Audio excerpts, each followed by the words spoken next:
Click the bell icon to get latest videos from Ekeeda. Hello friends, welcome back to the subject of Machine Design 1. We are starting with the module number 6, which is the last module, and where we are going to learn about the design of various springs. We are basically going to look at only two types of springs as far as your curriculum is expected. So they are helical springs and the lip springs. So let us begin with their introduction.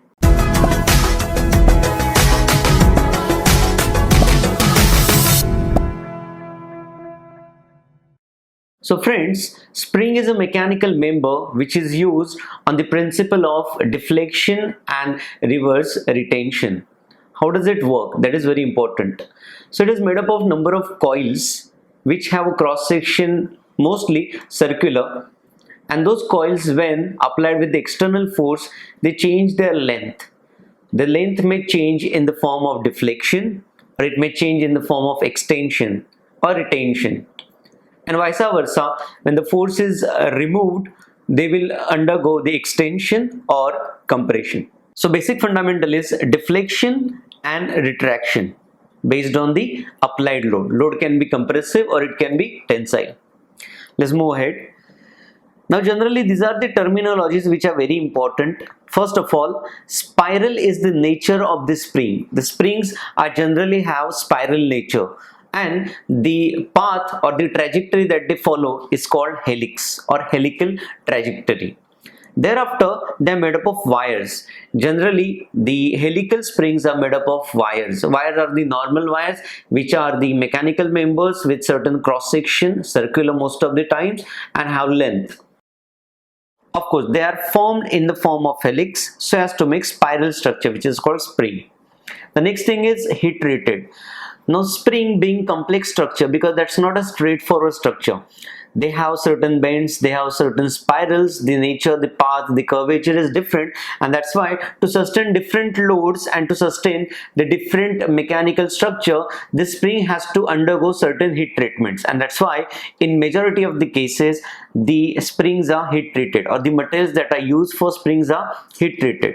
Let's go for the usage. Different uses that we have for springs in industry are, first off is very important, that is shock absorption. Whenever the shocks come into play, or the loads which form the shocks, in order to absorb those shocks we generally use springs. The next is vibration damping. If you see this properly, majority of cases where the dynamic loads come into picture, where the vibrations are possible, in that cases we need to absorb the vibrations, otherwise they will be harmful for the machines and the operation. In majority of the cases they use springs to damp certain vibrations, or certain vibrations, absorb certain vibrations.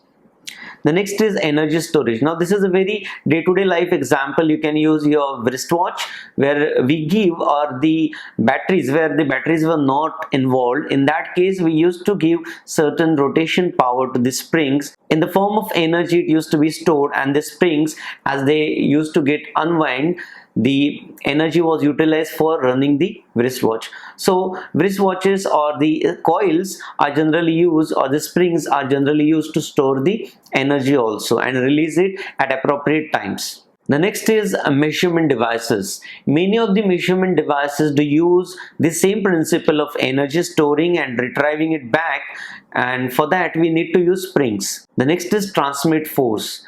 Again, many of the springs are used to transmit different forces, again based on the storage of the energy, or just simply transmitting the force. For example, clutches. Clutches is a mechanical device. We already have studied this terminologies in the subject of theory of machines. So in that case, clutches do transmit different forces, or they resist the forces by means of springs. And last but not least, there are many mechanical applications where springs are used. May it be a simple dynamometer, or may it be something else that generally use the transfer of the power, transmit the forces, where springs are majoritarily used. So spring is a very essential, though it is small in nature, but it's very essential part in order to work the mechanical systems. Let's move ahead. Let's begin with the types of springs. Now since we are learning about the design and design aspects, we should know which are the types of springs. Now there are various types of springs, of course specialized one as far as the industries are concerned, but as per your syllabus we are going to look at only two types. The first type you can see is the helical springs, and the second type you can see is the lip springs.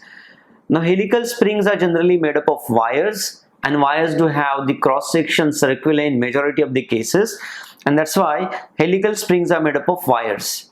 The next thing is there are subtypes of helical springs. Helical springs are generally used as the compression springs, or they are used for the tension or extension springs, or they are used for the torsion spring. So these are basically their application point of view. The next is lip springs.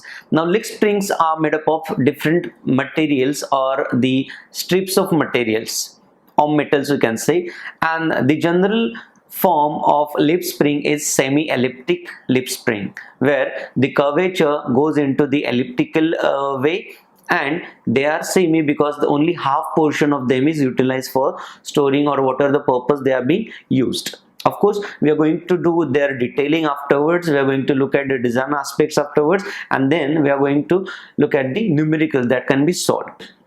So these are the important things. So when these types are distinguished, let us look at the application point of view. Let me quickly draw them. So this is a kind of spring. Of course there are simple springs which are shown when the load which is acting has the compressive nature. The springs used are basically called compressive springs. When the nature of force is such that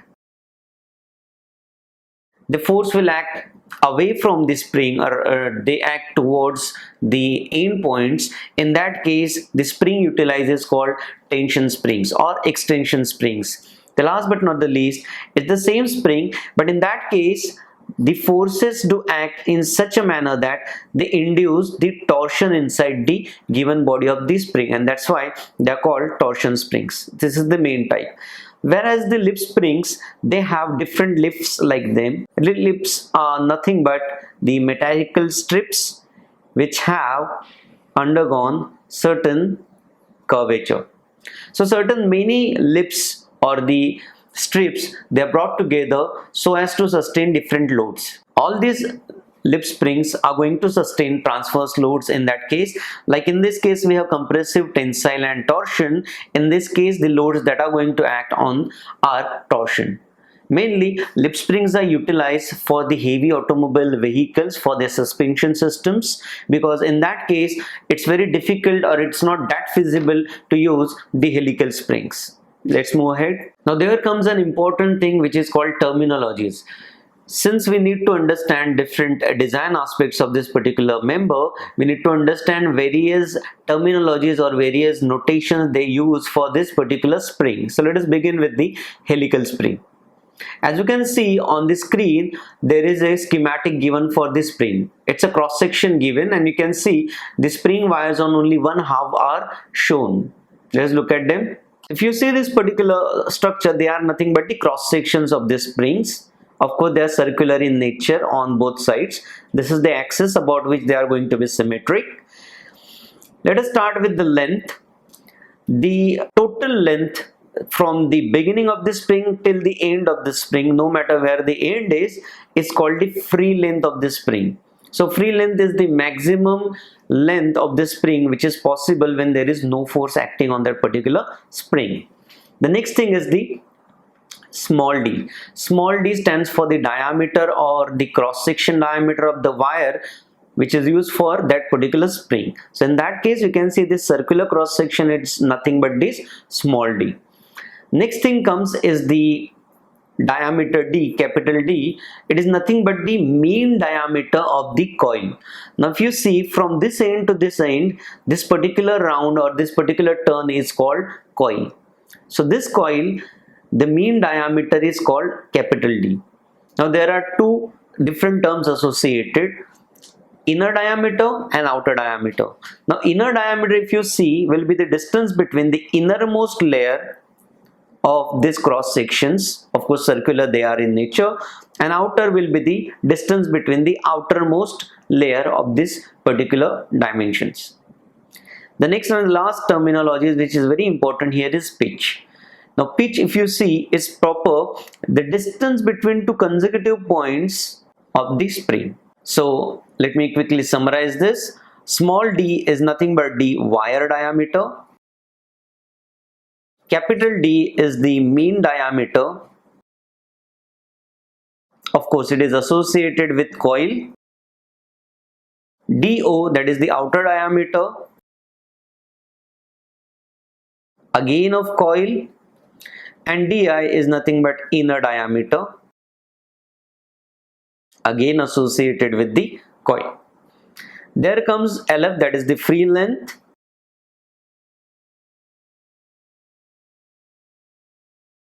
Of the spring. This is the pitch, and so that the D will be given by the bisection point of the outer diameter and the inner diameter. There comes another particular term that's called spring index, which is given by C.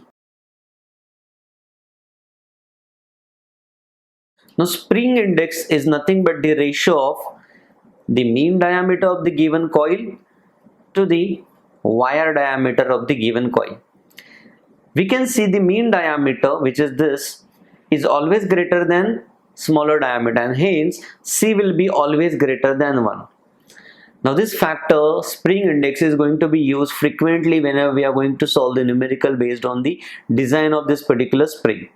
So these are some of the important terminologies which are going to be used in the helical spring. Let's move ahead with some another terms.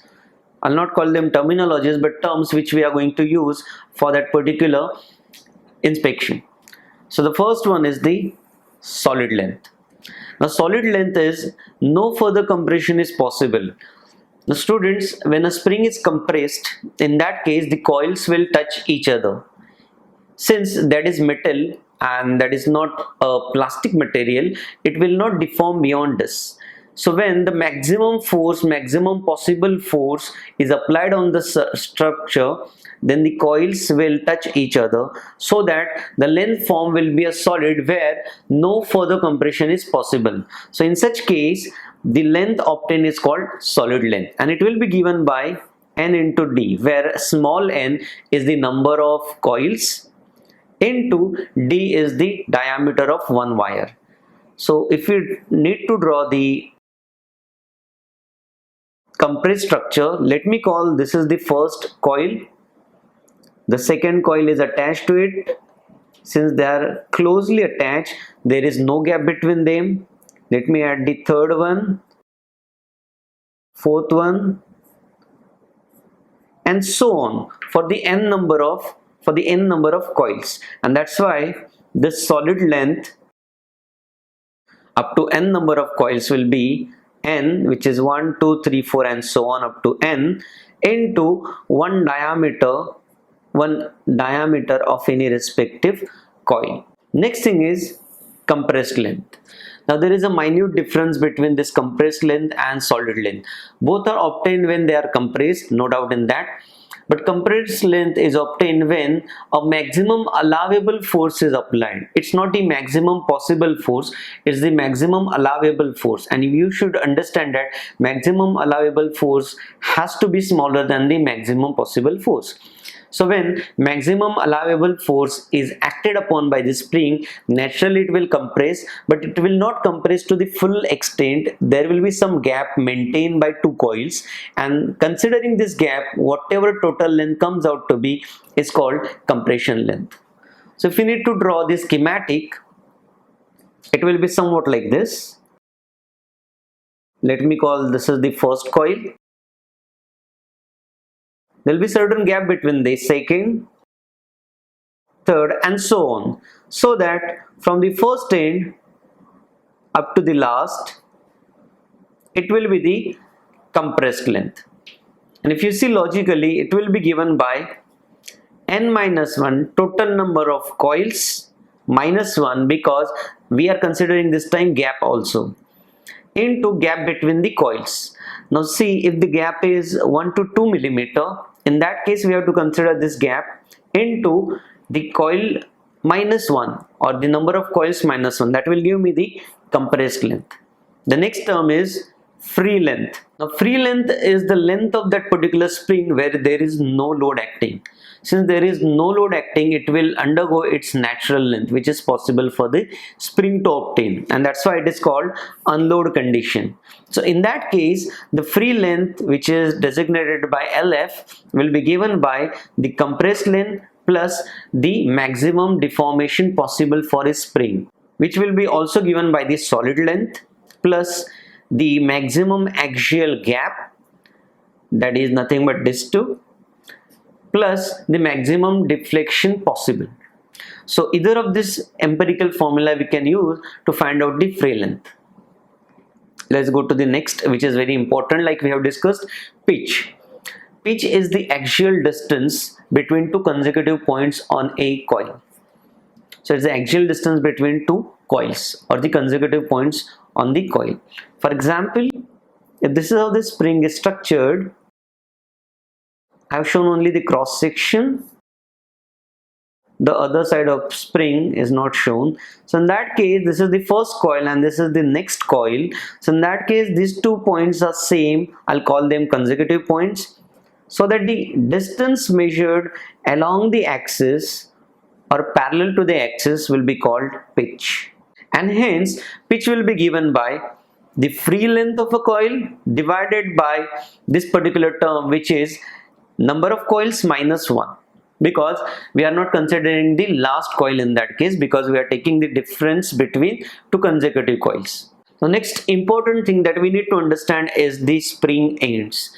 Now spring is a continuous member which has certain constraints for its dimension, so somewhere it has to end, but it's not a skipped end or it's not a random end. We have to predefine the ends so as to place the spring properly in the given mechanical system, because spring has to interact with multiple sections, multiple fragments, multiple surfaces, and in that case we should have a provision so as to fix the spring properly, and that's why certain ends are used.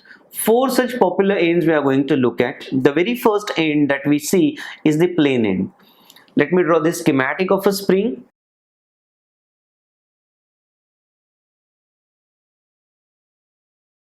If you see, the ends are fixed with certain angle again. So it continues with the helix angle. Of course, that angle is called helix angle. The particular angle that it makes with horizontal is called helix angle. Beta generally they call it.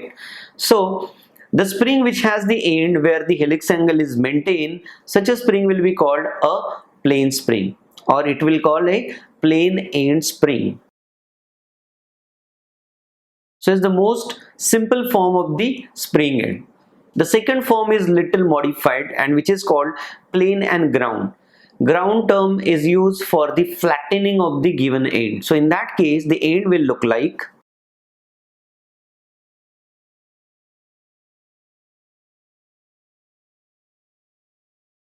if you see, unlike the first type, the ends are flattened. They don't have the helix angle maintained there, so that this is a horizontal one in this case, and that's why they're called plane and ground end of the spring. So this was the second type. The third type is quite different, where it is called a square end. In such case, if you see, it's not midway, it is taken to the end points where the ends are properly done with the square kind of thing. The next modified version of square end is nothing but square and ground, where again the square ends are made ground, where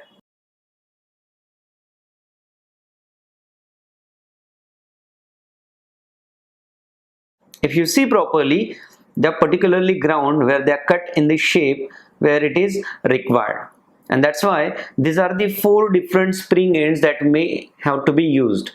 So it's a small portion of the numerical that we are going to look at, where at the end we have to predefine, or we have to select a predefined given kind of end, which has a small impact on the further part of the numerical.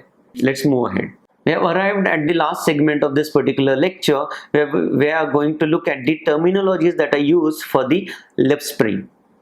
We have seen so far the terminologies that are used for the helical spring, but this is for the lip spring. Now this is how the schematic of the leaf spring is given. I have drawn just a schematic. It's not a proper diagram, but I think it is explanatory. You can see the different curves are nothing but the lips. They're called lips because they appear to be lips.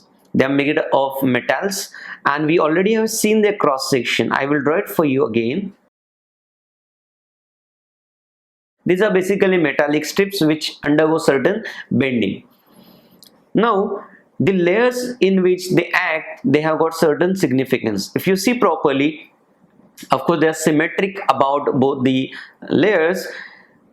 The topmost thing is bolted properly, and the force do act on this.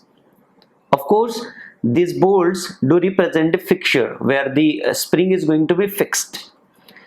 The layer 1, the next and the next layer, if you observe it properly, the lengths are going on increasing one by one, and that's why they're called graduate level lifts. Now that depends upon the application how many graduate level lifts we have to use. Sometimes they can be 2, 3, 4 or 5 also.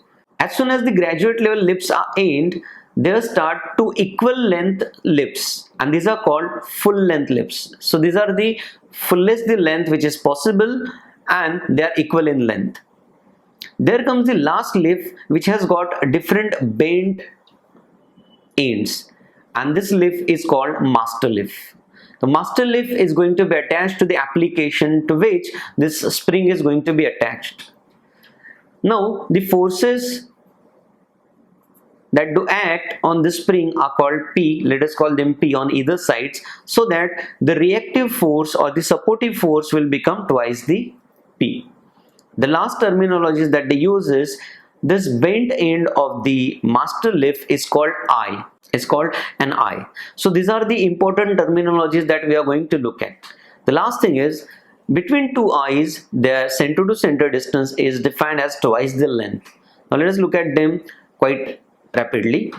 The first one is the NF, that is nothing but the number of full length springs.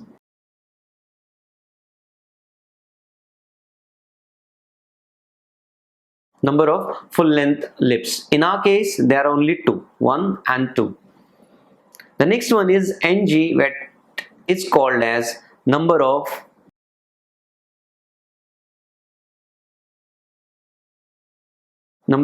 gradual level lips. In our case, there are 1, 2 and 3.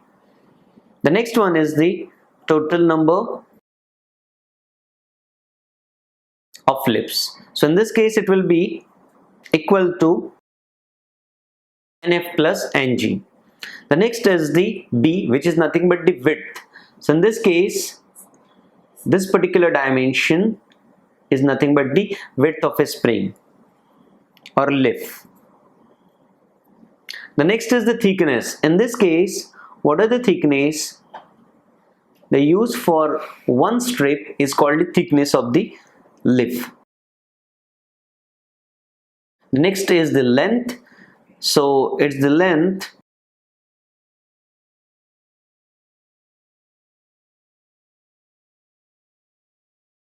So it is the length of one side of lift, that is the master lift, from the center point and the point of symmetry. In our case, if this is going to be the point of symmetry, this particular length will be only L, so that the combined length will be 2L.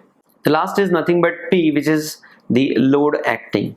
So these are the important terminologies they are used in the lip springs. So guys, then we end with the first segment where we have gone through the introduction. We have quickly seen what are the springs, what are the kind of forces that they act. We have seen the types of springs. Then we have gone through the terminologies that they use for the helical springs, and now it was the terminologies that they use for the lip springs.